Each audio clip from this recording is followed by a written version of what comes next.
Olá pessoal, tudo bem? Estamos de volta para mais um episódio do Papeando com o Pampona. E hoje eu vou fazer um episódio muito especial, porque eu vou entrevistar um dos grandes talentos do direito civil brasileiro, um dos novos nomes que comandam o direito das famílias no Brasil. Senhoras e senhores, com vocês, Luciana Brasilê, advogada, professora, doutora em Direito, um dos grandes nomes do IBDFAN no Brasil. Autora sobre um livro sensacional que foi fruto da sua tese de doutorado sobre famílias simultâneas. E para meu prazer, honra pessoal, minha amiga, minha estimada amiga, minha colega, Lu, que bom recebê-la no Papeando com o Pampona. Meu amigo, prazer é todo meu. Eu estou muito feliz, muito emocionada de estar aqui nesse episódio. Gostaria de registrar que já fiz parte de um episódio como plateia e agora estou aqui sendo entrevistada e vai ser uma alegria imensa a gente conversar sobre esse tema. Eu estou muito feliz por isso também, porque, gente, eu estou fazendo Papeando com o Pampona há mais de 10 anos, são 9 temporadas, nós estamos encerrando a 9ª temporada, preparando material talvez para a nossa 10ª temporada, e é algo que me dá uma satisfação imensa ver alguém que eu vi muito jovem, continua muito jovem, é verdade, né? Mas que eu via muito jovem participando lá em Recife, na gravação, com o nosso amado Paulo Lobo e a Fabíola, sobre guarda compartilhada, participou do episódio do nosso amigo Marquinhos Errar, sobre Estatuto da Pessoa com Deficiência, participou até lá com o Mauro Schiavi, sobre ônus da prova, no processo de trabalho, a gente, até no trabalho ela foi, e ela que eu conheci menina, continua menina, né? Mas hoje, vê-la brilhando, sendo um destaque, é uma satisfação imensa, sabe? Eu sou muito mais velho que você, né? E vê-la, né, hoje pontificando é uma satisfação imensa. Mas vamos papear? Vamos papear. Vamos papear sobre famílias simultâneas. E aí eu queria lhe perguntar, naturalmente, né? Essa parece-me a pergunta básica, né? O que se entende juridicamente por famílias simultâneas? Perfeito.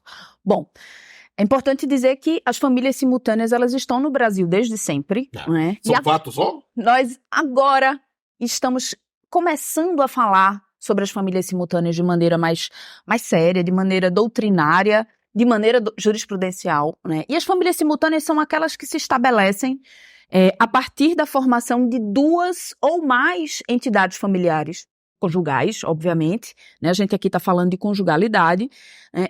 E elas acontecem sem a ruptura de uma delas. Então, elas se estabelecem de maneira simultânea e em paralelo uma à outra. Por isso que algumas pessoas também chamam de famílias paralelas. Né? Então, elas não se encontram em momento nenhum, mas elas coexistem, né, a partir de 2 ou mais núcleos familiares. Então, 2 uniões estáveis, por exemplo. Interesse, né? O que te motivou a pesquisar sobre esse tema? Pamplona, esse tema chegou para mim num primeiro momento, antes de academicamente, num processo. Né? Eu fui muito tocada, foi um processo judicial que eu acompanhei lá em Recife. Obviamente que eu não posso trazer detalhes, né, em razão do segredo de justiça. Mas eu digo para você que isso é muito comum. Minha dissertação de mestrado, no longínquo ano de 97, sobre dano moral, foram por uma situação que eu tive como juiz, entende? Você não era nascida ainda, pelo menos por direito, né? E nesse ponto. E também o doutorado sobre assédio sexual, a mesma coisa. Um caso faz com que aquilo mexa com as nossas vísceras, né? Eu nunca consegui me desgrudar dessa história. Porque era uma história muito forte, era uma história muito sensível mesmo, de 2 famílias que se estabeleceram de maneira simultânea, com conhecimento de parte a parte, né? Existia um conhecimento, e esse assunto nunca saiu de mim. 10 anos depois de acompanhar até outras situações juridicamente falando no escritório, eu resolvi enfrentar esse tema do ponto de vista acadêmico. Né? Foi quando eu resolvi desenvolver um projeto para o doutoramento e fazer a minha tese de doutorado. Se tornou esse livro aqui, né? Que se tornou esse livro. Não deixa a minha cria, As Famílias Simultâneas e o Seu Regime Jurídico. Né? Então, e de lá para cá eu nunca consegui abandonar o tema, na verdade. Né? Um tema que eu acho que a gente tende a colocar embaixo do tapete, a gente tende a a não querer falar sobre ele, porque ele é um tema realmente muito, muito denso, né? Ao mesmo tempo muito difícil de você falar, porque toca as pessoas em lugares, enfim, que a gente não conhece, fala sobre a vida das pessoas e sobre como elas se colocam na sociedade, né? Não é fácil a gente falar de concubinato, por exemplo, porque é uma expressão que ainda existe no código, Verdade. que a gente ainda utiliza, e é uma expressão que vem lá das ordenações filipinas, e a gente não se dá conta que a gente reproduz um tema, uma expressão que vem das ordenações filipinas. A gente superou tanta coisa, né? A gente superou desquite, a gente superou filiação fora do casamento, né? A gente superou expressões como filhos espúrios, filhos bastardos, mas a gente não conseguiu superar concubinato. Não. E isso sempre veio para mim como um questionamento, porque eu acho, meu amigo, que isso passa muito pela questão do feminino, do feminismo puro, né? O concubinato existe no Brasil, é um dado, a gente não tem números, o IBGE não faz censo de concubinato, É claro. né? As famílias simultâneas, elas existem, e a gente sabe que a sua formação cultural se dá a partir de um homem que mantém mais de 2 relacionamentos de maneira simultânea. Embora a gente sempre possa, Entraba faz a referência à arte, que você também Sim. domina tanto, né? Quando a gente pensa em eu, tu, eles, quando a gente pensa Sim. em referenciais artísticos que trazem uma luz sobre esse tema. E eu achei muito interessante você falar isso, porque mostra os seus referenciais fáticos para ele. Mas eu queria entender quais foram os seus referenciais teóricos sobre esse tema. Sim, vamos lá.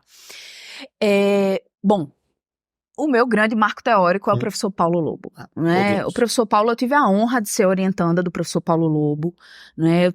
Nós temos a honra de convivermos com o professor Paulo muito de perto, de aprender, de beber da fonte do professor Paulo, com aquela generosidade dele, né? A generosidade acadêmica. Hashtag sou fã. A densidade que ele tem, ao mesmo tempo a humildade que aquele cara tem de sentar com a gente para conversar sobre temas tão importantes, tão caros, e eu tive a honra de ser orientanda do professor Paulo, ele inclusive escreve o prefácio do livro, e a gente parte muito daquele texto dele, Entidades Familiares Constitucionalizadas para além do Numerus Clausus, que é um texto onde ele quebra a banca mesmo, ali ele diz o que é o artigo 226 da Constituição Federal, qual é o conceito de família efetivamente para o direito de família no Brasil, o que a gente conseguiu conquistar a partir daquele artigo 226. Eu sempre digo até que hoje nós temos uma plateia, você está muito prestigiado, tem gente pra caramba aqui. Estou me sentindo prestigiadíssima. E essa referência ao artigo 226, para além dos meus casos, é um texto que eu em sala já tem vários alunos, ex-alunos, alunas e ex-alunas aqui, eu sempre falo desse texto, porque é um marco mesmo, é um referencial sobre o estudo do tempo. Siga aí. Para além disso, o Carlos Pianovski já vinha escrevendo sobre esse tema, e a professora Ana Carla Matiuk também escreve muito bem sobre esse tema, mas também busquei alguns referenciais fora do direito. Era uma coisa que o professor Paulo sempre dizia: Luciana, cuidado para você não se deixar seduzir pela história, não é, pela sociologia, porque eu sempre gostei muito de fazer esse link também com a arte, você sabe disso, né? Mas eu também fui buscar em arquivos históricos, falando um pouco sobre as ordenações filipinas propriamente ditas, né? Como se dava a formação das famílias e como se dava principalmente a regulação das famílias a partir desse direito canônico, mas do ponto de vista jurídico, o professor Carlos Pianovski, o professor Paulo Lobo, a professora Ana Carla foram grandes referenciais para mim, porque falam de famílias fáticas. E não posso deixar de citar aqui também o professor Moura Bittencourt, que foi responsável, né, por cunhar a expressão uniões estáveis. Então, eu parti daí, perdão, a expressão concubinato. Eu parti daí estudar o concubinato em si, naquela obra dele, que é uma obra muito importante sobre concubinato. Você entender o que é o concubinato no Brasil e como a gente não pode escapar, né, dessa sua conceituação a partir do aspecto familiar. E visto, portanto, o fato, a referência teórica, eu queria compreender como é que essa matéria é vista em sistemas estrangeiros. Essa pergunta é muito interessante porque, num primeiro momento, quando eu comecei a estudar o tema, a primeira coisa que eu me peguei foi pensando, eu preciso encontrar um referencial, né, de uma legislação que permita que isso aconteça, né, ou que impeça que isso aconteça. A exemplo da Argentina, a gente teve uma reforma no Código Civil argentino e a Argentina veda expressamente as famílias simultâneas. A exemplo da França, que fala sobre famílias fáticas, mas não fala de maneira clara sobre a possibilidade do seu reconhecimento. Muito pelo contrário, quando a gente vai entender ali a união de fato na França, a gente compreende que eles não admitem. E eu entendi que a gente tem um sistema familiar, Pamplona, muito próprio no Brasil. Eu digo em todo lugar que eu vou, o direito de família brasileiro é um dos mais avançados do mundo. Porque o direito de família do Brasil é o que regulamenta as famílias de fato, como as uniões estáveis, por exemplo, de forma que nenhum país ainda conseguiu regulamentar. Então é muito difícil a gente encontrar um referencial que assemelhe ao nosso, né? Porque a gente tem alguns sistemas que são sistemas poligâmicos. Uhum. E não é de poligamia que a gente está Exato. falando quando a gente fala de famílias simultâneas, Verdade. entende? A gente vive num Brasil que é um Brasil culturalmente orientado a partir da monogamia, de um sistema monogâmico, mas a gente tem um sistema jurídico que permite a interpretação, né, da nossa legislação a partir de um sistema, de uma metodologia civil constitucional que nós conhecemos muito bem, que é essa metodologia que permite essa interpretação a partir da utilização de princípios constitucionais.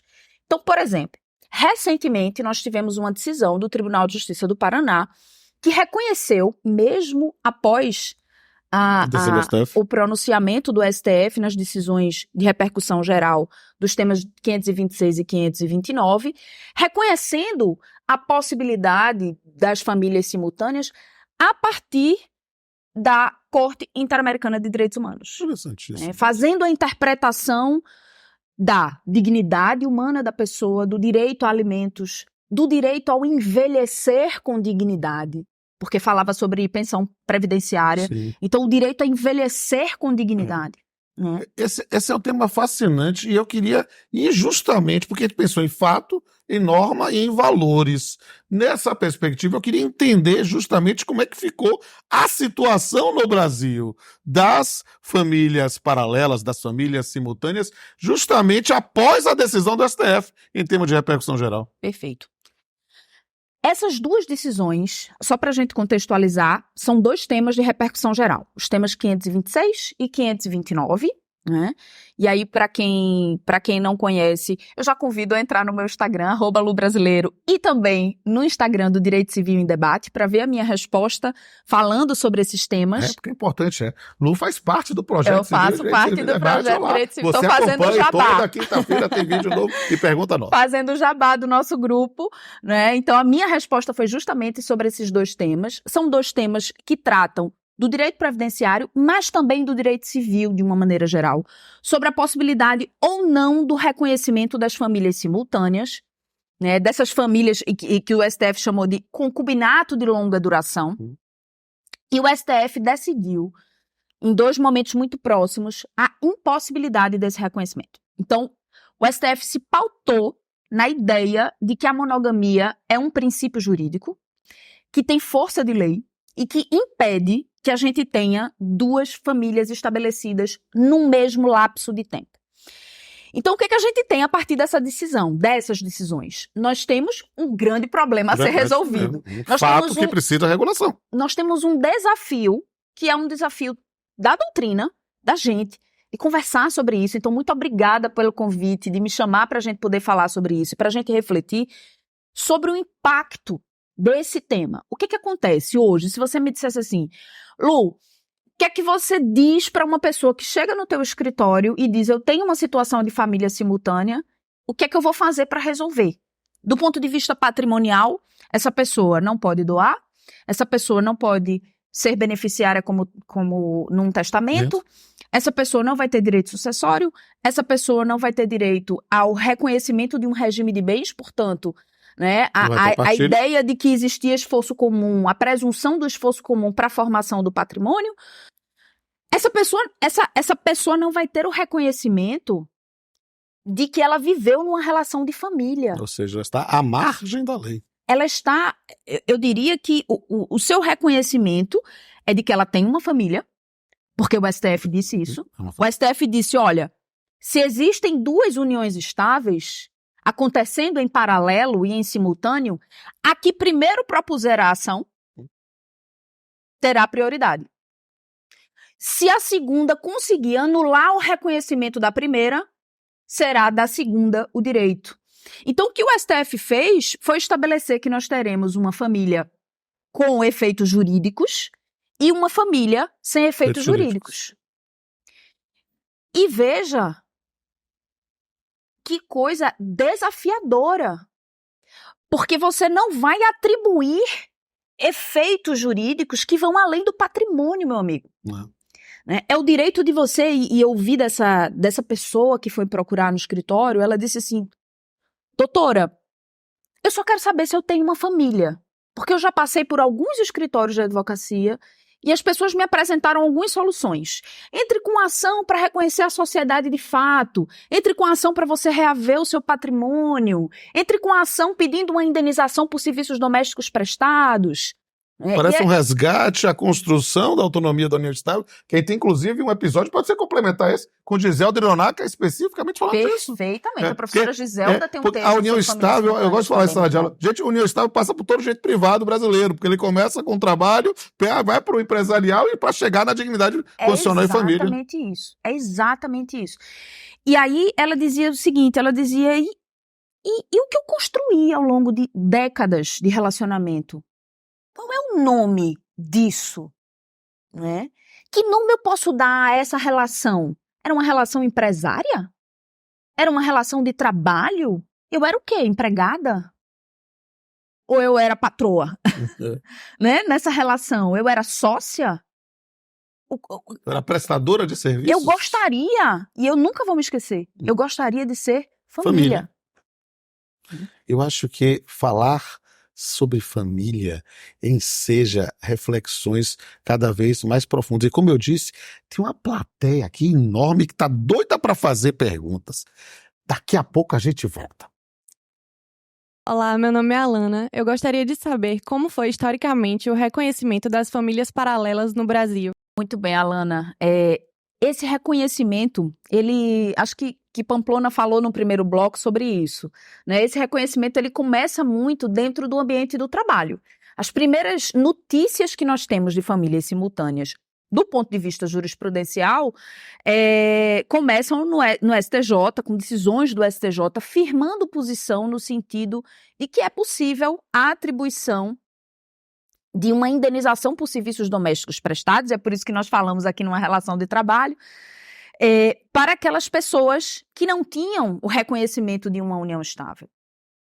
E, na verdade, isso começa até mesmo na discussão sobre o que é união estável e sobre como nós vamos conseguir assegurar direitos para a união estável propriamente dita. Na sequência, a gente vem com o direito previdenciário sempre à nossa frente, um passo à nossa frente. Eu digo, com o lugar de fala, o direito previdenciário é muito avançado nessa matéria, mais às vezes do que o direito civil e o direito do trabalho. Muito mais. O direito previdenciário, então, ele traz a possibilidade de uma divisão de pensão por morte entre duas ou dois ou mais companheiros, partindo da premissa de que, havendo prova de dependência econômica, essa pensão poderia ser partilhada. Então, se há uma prova de dependência econômica, seguindo ali os requisitos que o próprio INSS coloca, né, algumas provas, ele partia administrativamente e depois o judiciário veio e reconheceu essa possibilidade dessa divisão da pensão por morte. E é por isso que o tema chegou ao STF. A primeira vez que se tratou desse tema no STF, com um voto brilhante do ministro Carlos Aires Brito, que foi vencido, infelizmente, mas foi quem abriu margem para esse debate sobre as famílias para além dos números clausos, inclusive, pautado ali no texto do professor Paulo, né, se dá no famoso caso, né, do Valdemar do Amor Divino e da Joana da Paixão Luz, né, em que ela pede a divisão da pensão por morte e o STF diz que não é possível porque concubinato e união estável não são a mesma coisa. É um tema fascinante. Eu me chamo José Alexandre Reis dos Santos e eu gostaria de saber como é que deve ser vista a monogamia no direito brasileiro. Eita, José, que pergunta difícil. Na verdade, eu vinha dizendo aqui, não é, que a monogamia pautou a decisão do STF. As duas decisões. As duas decisões vieram no sentido de dizer que nós vivemos num país monogâmico e que, portanto, não podemos reconhecer as famílias simultâneas. Isso para mim foi uma grande decepção, porque eu esperava que o debate fosse além da monogamia. A monogamia, ela orienta culturalmente o Brasil. Para mim, inclusive, ela orienta também juridicamente. Por exemplo, o casamento é uma instituição monogâmica. Você não pode ter 2 casamentos ao mesmo tempo, porque nós temos a vedação legal da bigamia, que é a prática de um crime contra o registro público. Né? Então é você ir ao cartório, se declarar dentro daquelas condições que estão previstas na norma, quando na verdade você é casado. Então o casamento ele é visto como uma relação monogâmica e ele é juridicamente monogâmico, porque é vedado você casar sendo casado. Mas a gente não pode colocar a união estável no mesmo lugar do casamento, porque nós temos entidades familiares distintas. Por exemplo, se você é casado e você não é separado de fato, você não pode viver em união estável. Mas não é requisito para o casamento, né? Ou perdão, não é impedimento para o casamento você viver em união estável. Se você é casado e você quer casar novamente, né, você não pode casar. Tem um impedimento. É crime de bigamia. Mas, se você vive em união estável com alguém e você pretende casar, Se o Estado Civil é solteiro, não vai haver impedimento legal. Né? Então, no meu entendimento, no meu sentir, a monogamia ela é uma orientação cultural ampla, amplíssima. Né? A monogamia se aplica juridicamente, por exemplo, ao casamento, mas ela não pode ser utilizada como uma regra universal para impedir o reconhecimento das famílias simultâneas. Eu costumo dizer que ela é um valor, é não necessariamente um princípio. Tomá-la como princípio é que faz com que gere essa situação da decisão do STF. Perfeitamente. Olá, meu nome é Lucas Spagnoli. Eu queria perguntar como tem sido a jurisprudência no Brasil antes e depois dessas decisões do STF. Então, Lucas, antes da decisão do STF, a gente tinha nos tribunais estaduais, pelo menos lá em Pernambuco, eu conseguia ver isso assim, com muita clareza, a gente tinha realmente uma presença muito forte do reconhecimento das famílias simultâneas. Isso, a gente teve uma primeira decisão que foi muito emblemática do Tribunal de Justiça do Rio Grande do Sul, que reconheceu em matéria sucessória a triação. Foi ali que tudo começou, na verdade, para o direito de família, que era a possibilidade da divisão de um patrimônio, não em 2 partes, mas em 3 partes. Me permita dar um pitaco, eu, na condição de juiz do trabalho, eu tive uma vez, eu conto para meus alunos de sala de aula, eles dizem, mas você é doido, pô, só acontece com você. Né? Eu me lembro que eu estava escrevendo o livro Direito de Família, então, 2010, antes da decisão do Supremo, né? Eu tive uma consignação em pagamento de uma empresa de transportes, né? E em relação ao espólio de um ex-empregado, que era um cobrador, e ele não sabia que pagar, porque o estado civil dele é solteiro. Só que ele tinha uma mulher na rua A, com um filho, uma mulher na rua B, com 2 filhos, uma mulher na rua C, com 3 filhos, e ainda tinha filho com uma 4ª mulher. E a empresa dizia, não sei pra que eu pago. Por quê? Porque não é casado com nenhuma. E ele dava assistência pras 3, e ainda tinha tido, o que elas mesmas diziam, um acidente de percurso, um filho com a 4. E tava todo mundo lá. De boa. E a empresa paga o quê? Não, a 4ª, inclusive, dizendo, não tenho nada pra mim, eu só quero pra meu filho, porque... Aí o que eu faço nisso? Tá todo mundo de boa, eu não vou fazer uma meação, não vou fazer uma triação, não vou fazer uma tetração, vou fazer uma pentação aqui e separando aqui a parte dessas mulheres e, claro, filhos todos iguais, com cabeça, claro, vamos fazer, todo mundo topa, eu chamei o Ministério Público, né? E a gente fez uma conciliação, porque a autonomia da vontade estava ali, todo mundo de boa, mandei chamar o Ministério Público para fiscalizar, e a gente resolveu isso. Agora foi antes da decisão do Supremo. Em relação a isso, Pamplona, me permita dizer uma coisa, e até pegando o gancho aqui, Lucas, da sua pergunta.